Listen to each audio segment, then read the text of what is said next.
I watch how they walk in, or I watch posture. Good posture, bad posture. It could be confidence issues, could be injuries, it could be something that they're dealing with. Maybe it's just who they are. Then I start to watch them through a warm-up. My warm-up becomes my biggest evaluation tool. I can assess their ranges of motion, I can assess how well they understand their body, I can assess their balance.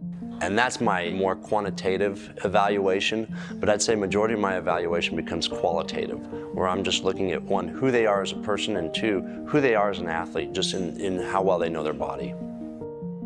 You have the physical and the mental sides of performance, and I think we do a really good job of preparing the physical side, but I think what happens all too many times is the mental side gets forgotten. Nobody wants to talk about it. They don't want to show their insecurities. I'm mentally strong, I'm mentally this.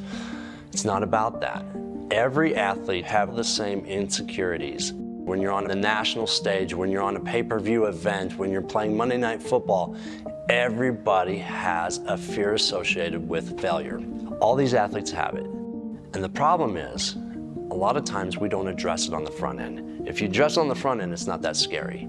But if you kind of wait for it, for that time of the event, then it can rear its ugly head.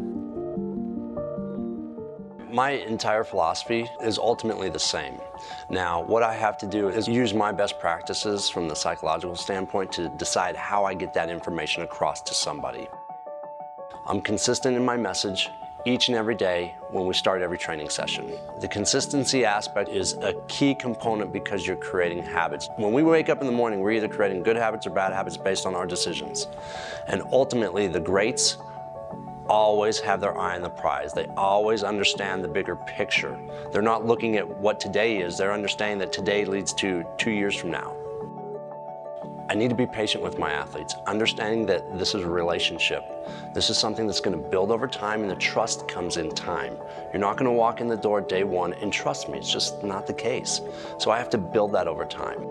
I have to pick my battles. I can't be that type of coach who, if you don't do every little step my way or the highway, it's out of here. It's not the case. No good relationship works that way. You actually create greater buy-in in time and when you can pick your battles. I learned it by having kids, to be honest with you. I think what separates good from great when we look at athletes across the board in any sport is their willingness to be coached. I find a lot of athletes get stuck in no man's land of good because they're not coachable. They're unwilling to sacrifice ego, and they just think they're already there. They're that guy. I've made the team.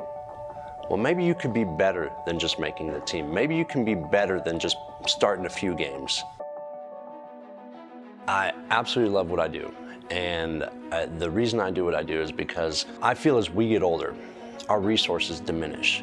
When you're younger, when you're in middle school, high school, you have coaches, administrators, teachers, all these people who are truly trying to help you. I want to be the guy who is continually a resource for my athletes. I want to let them know that if you're injured, if you're sick, if you're slow and you need to be fast, whatever the case may be, I can help you. My job description, based on who I'm working with, is everything from a sports performance coach to a life coach. You name it, it's all encompassing.